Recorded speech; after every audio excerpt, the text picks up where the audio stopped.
Good afternoon, ladies and gentlemen, and welcome to the Century Communities Inc. Second Quarter 2025 Earnings Conference Call. At this time, all lines are in listen-only mode. Following the presentation, we will conduct a question-and-answer session. If at any time during this call you require immediate assistance, please press star zero for the operator. This call is being recorded on Wednesday, July 23, 2025. I would now like to turn the conference over to Tyler Langton. Please go ahead. Good afternoon. Thank you for joining us today for Century Communities' earnings conference call for the second quarter of 2025. Before the call begins, I would like to remind everyone that certain statements made during this call may constitute forward-looking statements.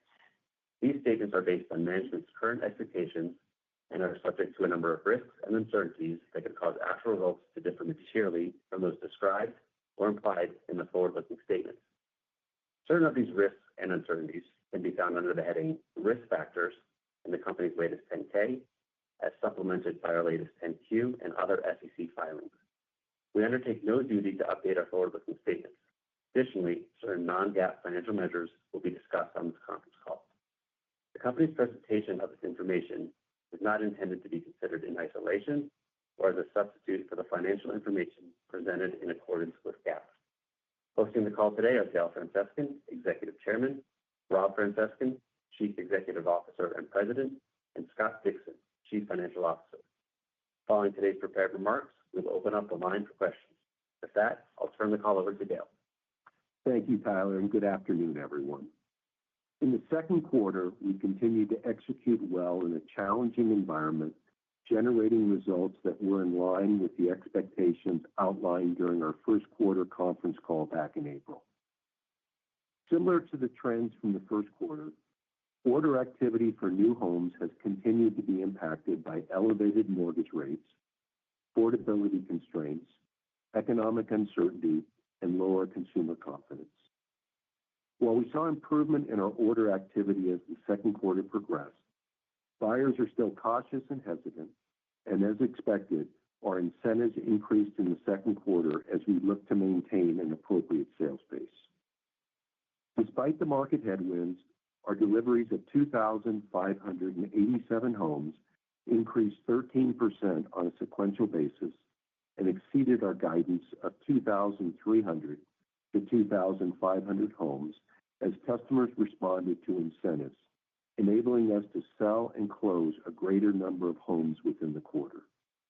While the spring selling season was clearly muted compared to historical trends, we continue to believe that there is underlying demand for affordable new homes supported by solid demographic trends, and we were encouraged by several trends that we saw during the second quarter.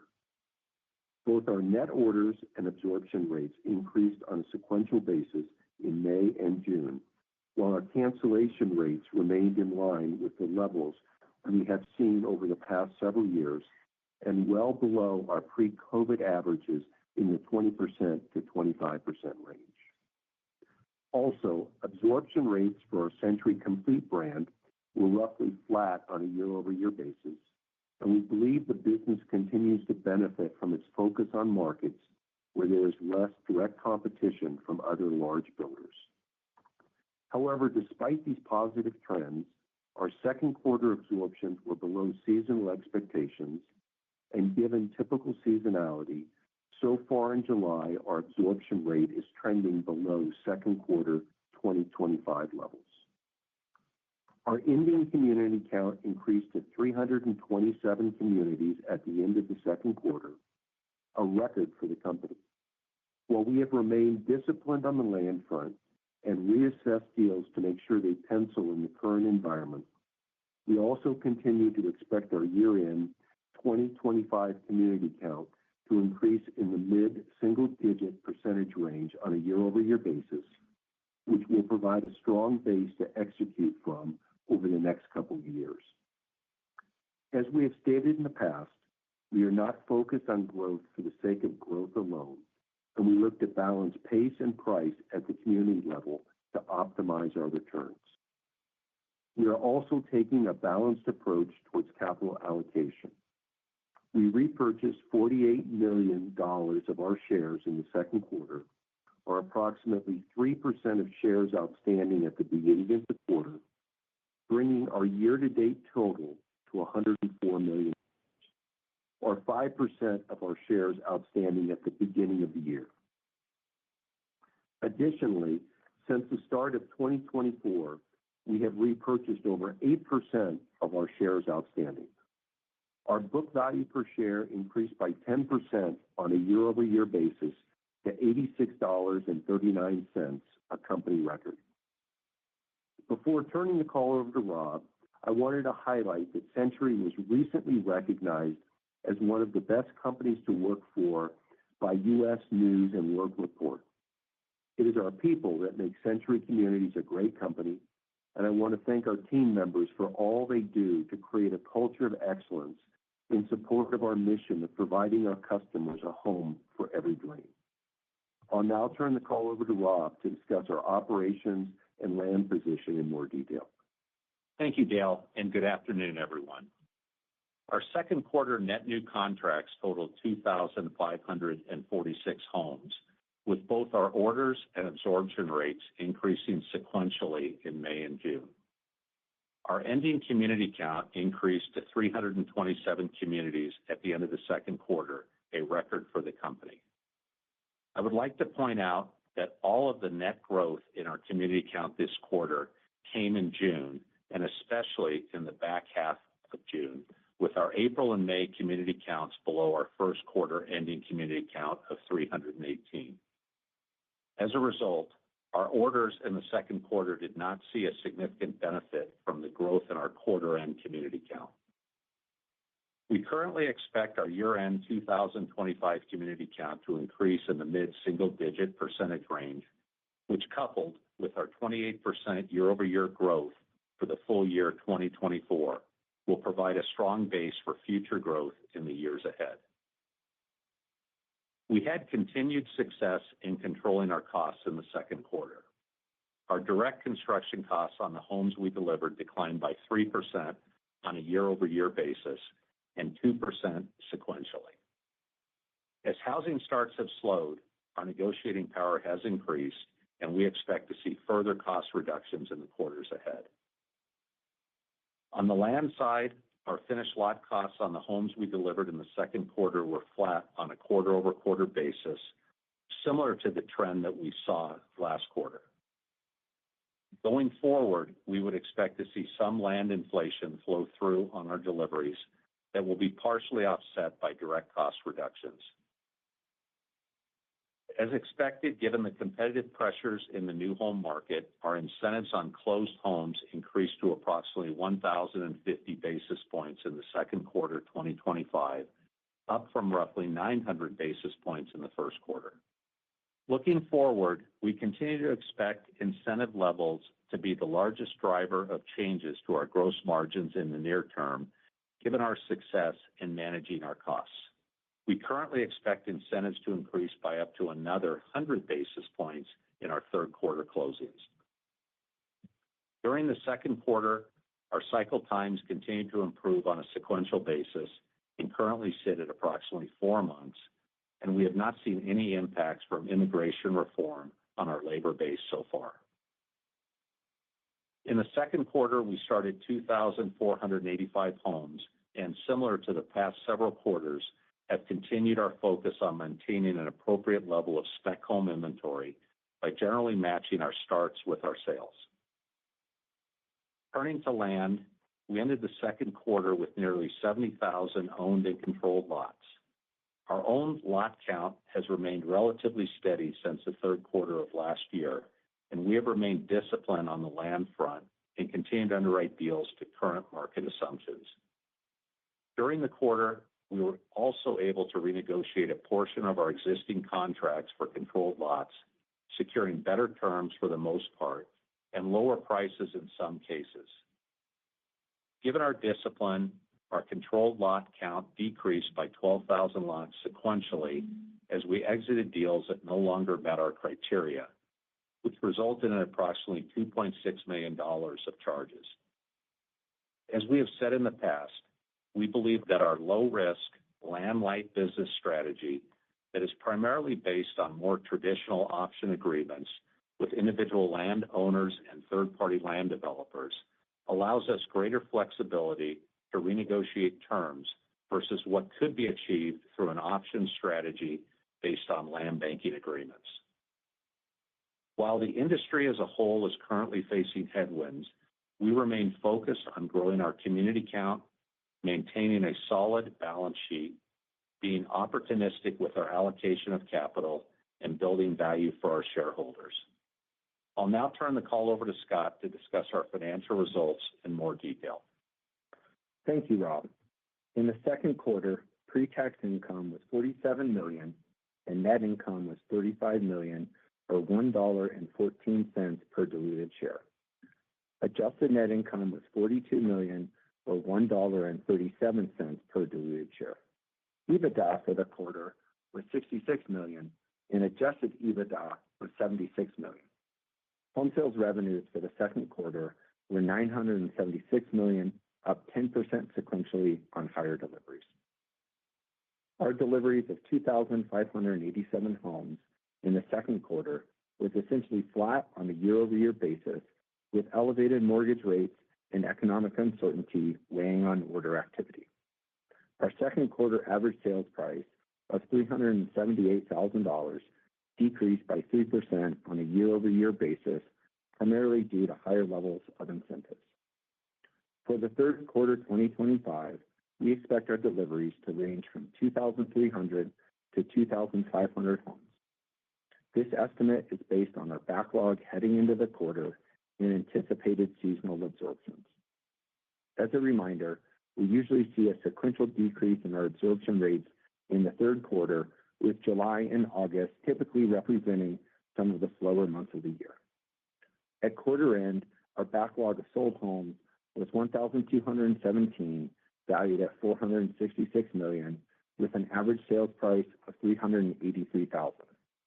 In the second quarter, adjusted home building gross margin was 20% compared to 21.6% in the first quarter of this year, and home building gross margin, excluding inventory impairment, was 18.4% versus 19.9% in the first quarter. The quarter-over-quarter differential was driven almost entirely by increased incentive levels. Consistent with the first quarter, purchase price accounting associated with our two acquisitions in 2024 reduced our second quarter 2025 gross margin by 20 basis points. We would expect purchase price accounting to have a similar impact on our home building gross margin in the third and fourth quarters of 2025. We also took an inventory impairment charge of $7 million in the second quarter related to 5 communities that were in their closeout phase and located primarily in Florida. For the third quarter 2025, we expect our home building gross margin to ease on a sequential basis by up to 100 basis points compared to our second quarter, primarily due to higher levels of incentives. SG&A as a percentage of home sales revenue was 13.2% in the second quarter. Assuming the midpoint of our full year home sales revenue guidance, we expect our SG&A as a percent of home sales revenue to be roughly 13% for the full year 2025, with SG&A as a percentage of home sales revenue of 14% for the third quarter. Revenues from financial services were $23.8 million in the second quarter, and the business generated pre-tax income of $6.2 million. Our financial services results benefited from the sale of mortgage servicing rights on loans with $3 billion of unpaid principal for approximately $47.3 million. This transaction resulted in a gain of $4 million. This gain was partially offset by mark-to-market adjustments related to our mortgage loans held for investment. We currently anticipate that the contribution margin from financial services in the back half of the year will more closely resemble our first quarter results. Our tax rate was 26% in the second quarter 2025. We continue to expect our full year tax rate for 2025 to be in the range of 25% to 26%, with the increase over our full year 2024 tax rate of 24.1% primarily driven by a reduced number of homes expected to qualify for 45L credits. Our second quarter 2025 net home building debt to net capital ratio equaled 31% and compared to first quarter 2025 levels of 30.1%. Our home building debt to capital ratio equaled 33.3% in the second quarter and compared to first quarter 2025 levels of 32.4%. During the quarter, we maintained our quarterly cash dividend of 29 cents per share and also repurchased 884,000 shares of our common stock for $48 million at an average share price of $54.35, or a 37% discount to our book value per share of $86.39 as of the end of the second quarter. Through the first 6 months of the year, we have repurchased 1.6 million shares, or 5% of our shares outstanding at the beginning of the year. We ended the quarter with $2.6 billion in stockholders' equity and $858 million of liquidity. We also have no senior debt maturities until June of 2027, providing us ample flexibility with our leverage management. Turning to guidance, due to current market conditions, we are revising our full year 2025 home delivery guidance to be in the range of 10,000 to 10,500 homes and home sales revenues to be in the range of $3.8 to $4 billion. In closing, we are taking the necessary steps to address the headwinds facing the market, including reducing our costs, remaining disciplined on the land front, and maintaining an appropriate level of spec home inventory by matching our starts with our sales. Given where our shares have been trading, we have been opportunistic with share repurchases while still positioning the company well for future growth that is supported by our lot pipeline, community count, and strong balance sheet. With that, I'll open the lines for questions. Operator?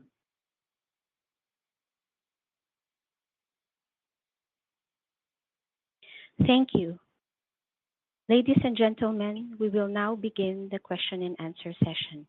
Should you have a question, please press the star followed by the 1 on your touch-tone phone.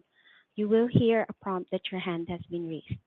Should you wish to decline from the polling process, please press the star followed by the 2. If you are using a speakerphone, please lift the handset before pressing any keys. One moment, please, for your first question. Your first question comes from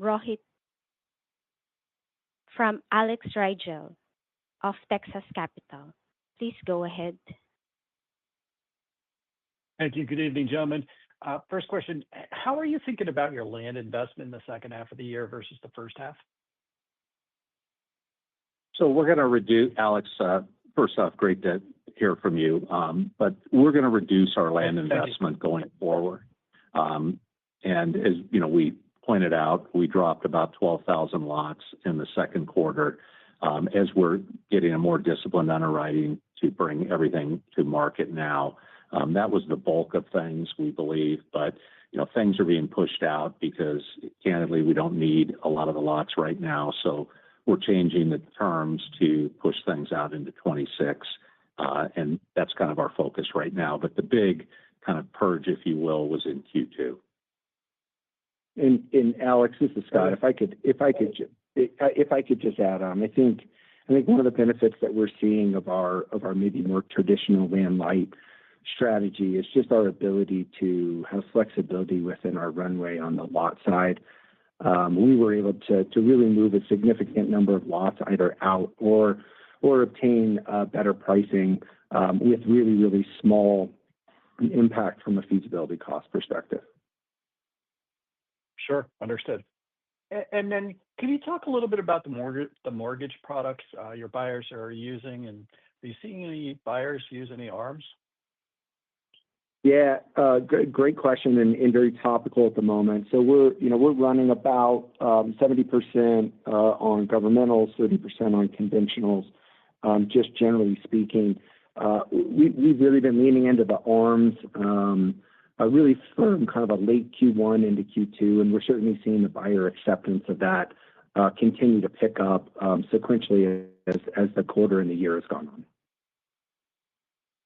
Very helpful. Thank you. Good luck. Thank you.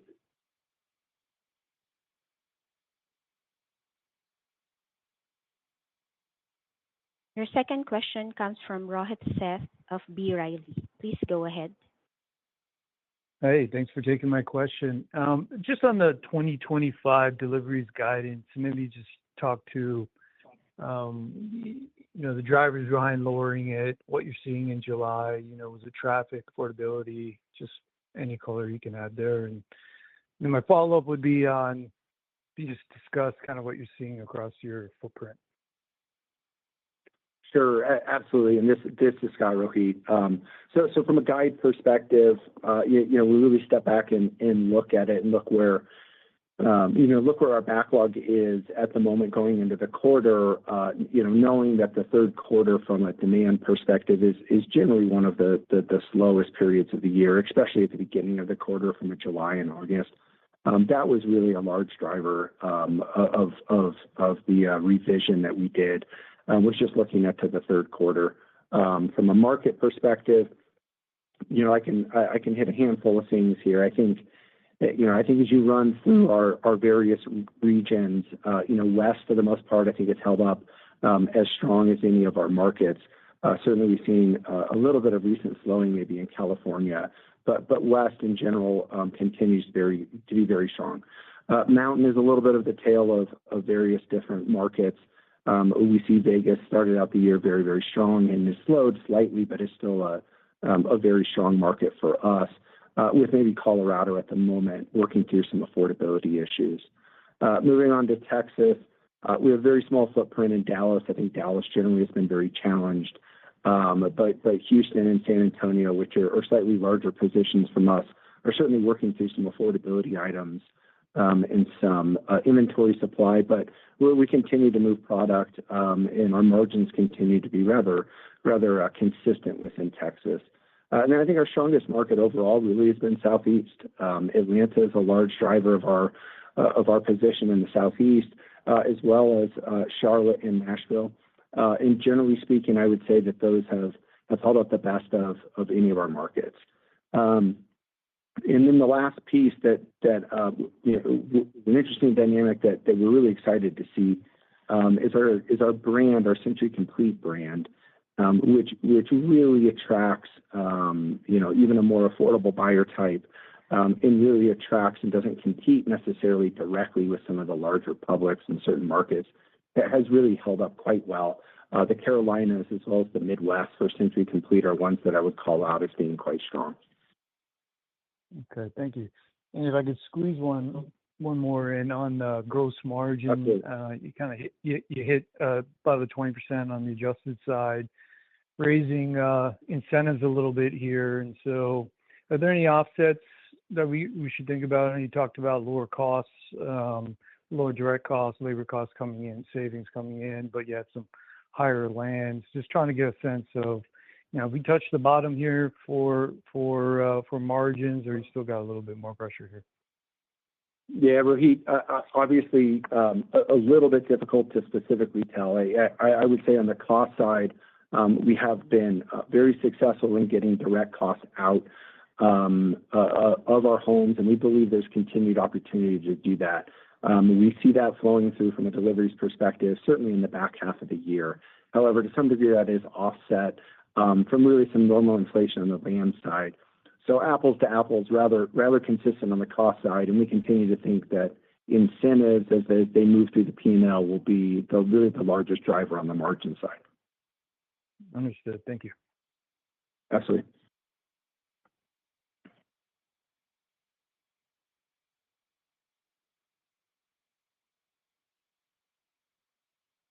Your third question comes from Alan Ratner of Zelman Associates. Please go ahead. Hey, guys. Good afternoon. Thanks for all the detail and all the helpful guidance. It's appreciated.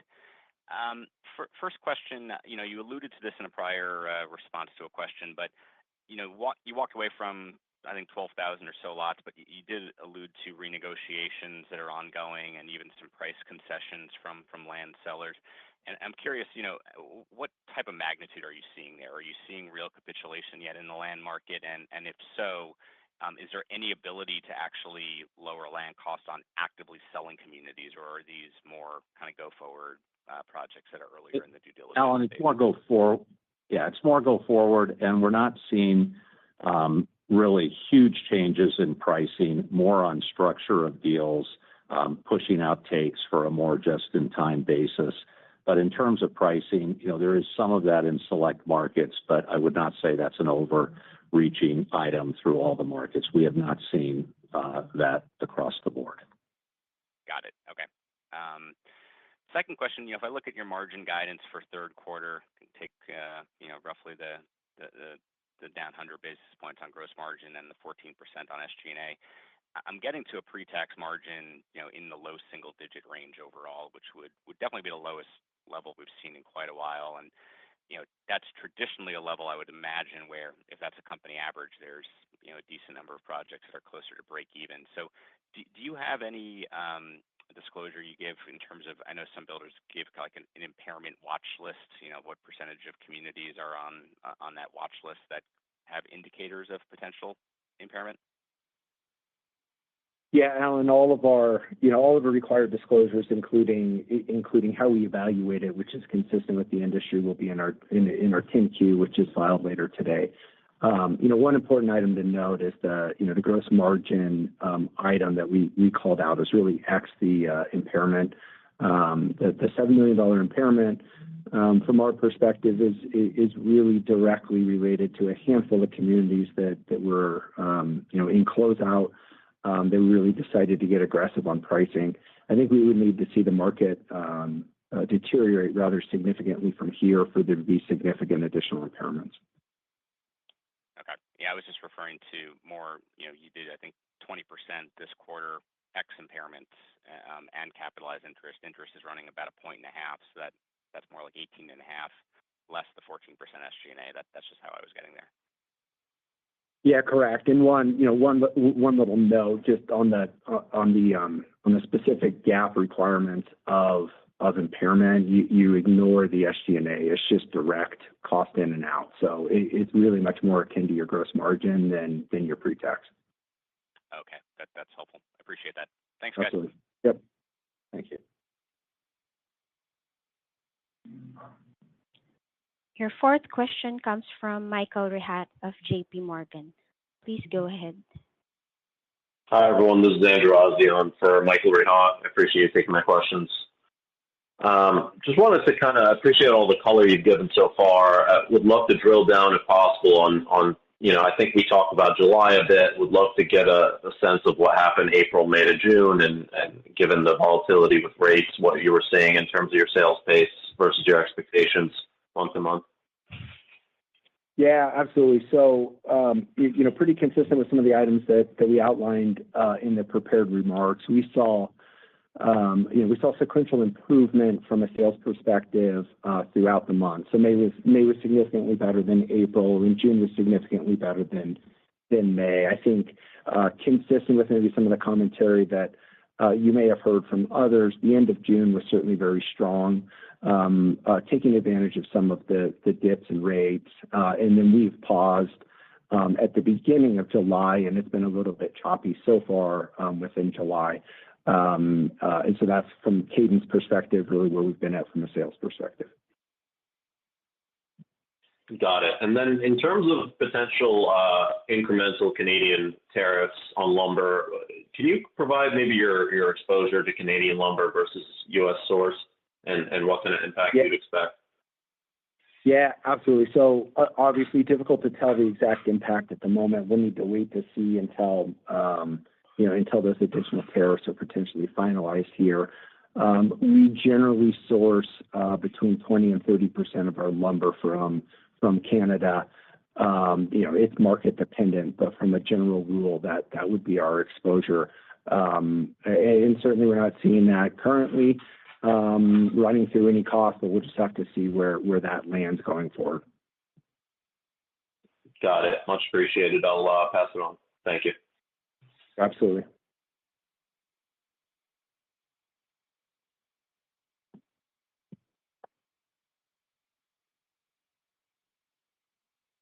As a reminder, if you wish to ask a question, please press star zero.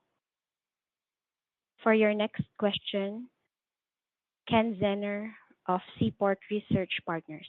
Please go ahead.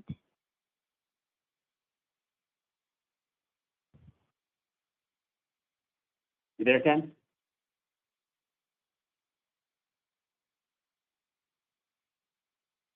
Hey, Ken, we can't hear you if you're on.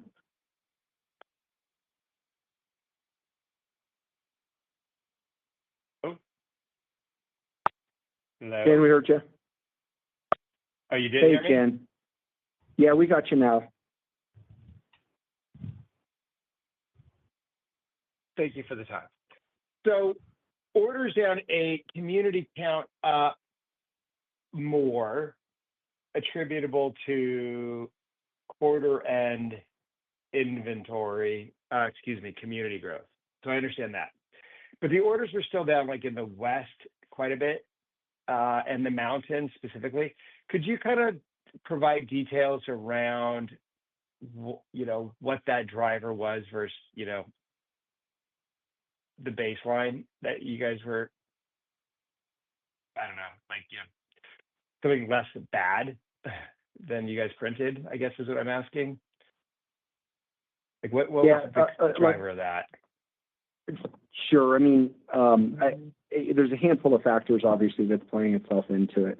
From an overall perspective, the way the quarter really played itself out from the consumer demand perspective was the sequential growth from May to April, and obviously in June to April. It was something that we experienced, but April certainly was off from March. So that was part of the driver from an absorption standpoint.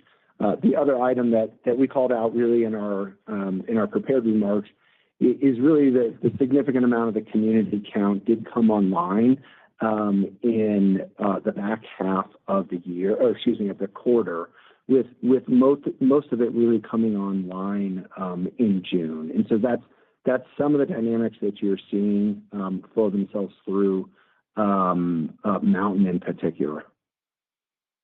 So the 51, I assume, quarter end community count versus 47, which is up. Right. You're suggesting or not suggesting, I'm not trying to pin you down here, but with orders down, contracts down 39%, is that fair to think that over half of that was attributable to an average community count being below the quarter end community count? Is what you're suggesting? Yeah, without quantifying that specifically, and potentially we can walk through some of the details. The majority of the community count growth coming in Mountain occurred in June, and therefore wasn't open throughout the entire period. Yeah. So it's not to be. That's where it was most expressed, is what you're saying. The late or the average community count. That's not necessarily a Mountain Century Communities issue. It's just that community count not being available there. Okay. Do appreciate that. Do you guys have any comment on what you think, if I wasn't mistaken, did I hear you correctly saying your units under construct, with your starts at 2485, is that correct? That's right. Do you expect kind of the starts to reflect the orders growth as it has been, more or less, into the back half? Yeah, more or less. Yes, more or less. And then more or less, what do you guys expect your inventory, your units under construction, right? So wherever you are now, which you don't disclose, but like starts, closings, we can kind of get there. What's the magnitude that you expect that to be down into fourth quarter year over year? Ken, I think in all honesty, it's really, I think to some degree it's dependent on where the market is in terms of our ability to continue to drive starts.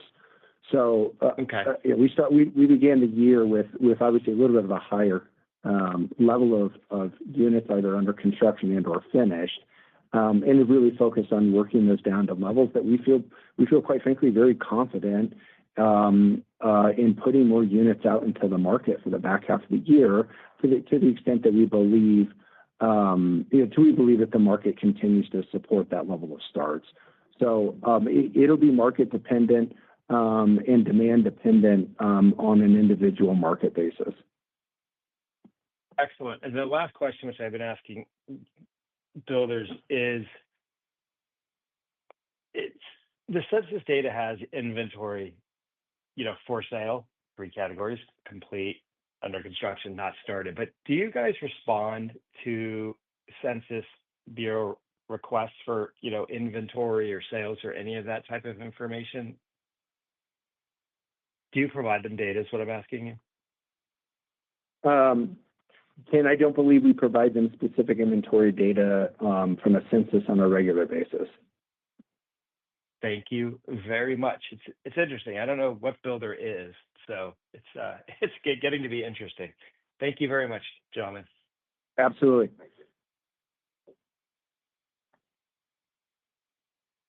Your next question comes from Alex Barron of Housing Research Center. Please go ahead. Yes, thank you. I think I heard you say that the build times currently are around 4 months. That's if correct. That's correct, I was wondering, is there any room for improvement from that level? Or do you feel that's about as efficient as a business gets? And if there is there any other initiatives you guys are potentially trying, such as vertical integration or, acquiring certain trades or anything like that?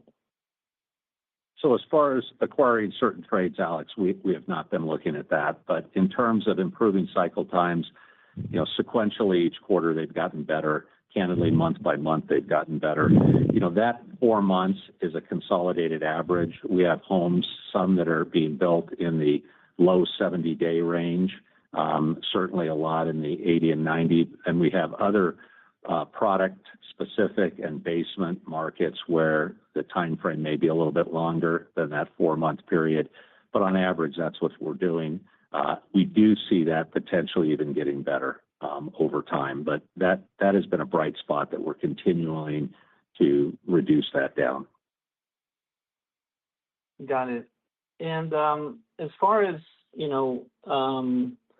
incentives, especially as it pertains to finished spec inventory, are you guys primarily just doing rate buy downs, or are you also having to do price cuts?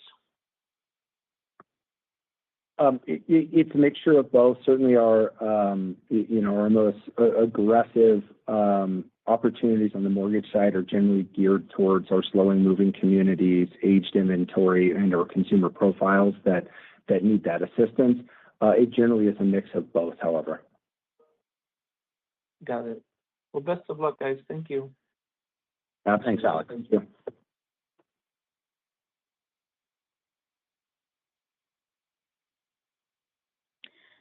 There are no further questions at this time. I will now turn the call over to Dale. Please continue. To everyone on the call, thank you for your time today and interest in Century Communities. To our team members, thank you for your hard work, dedication to Century, and commitment to our valued homebuyers.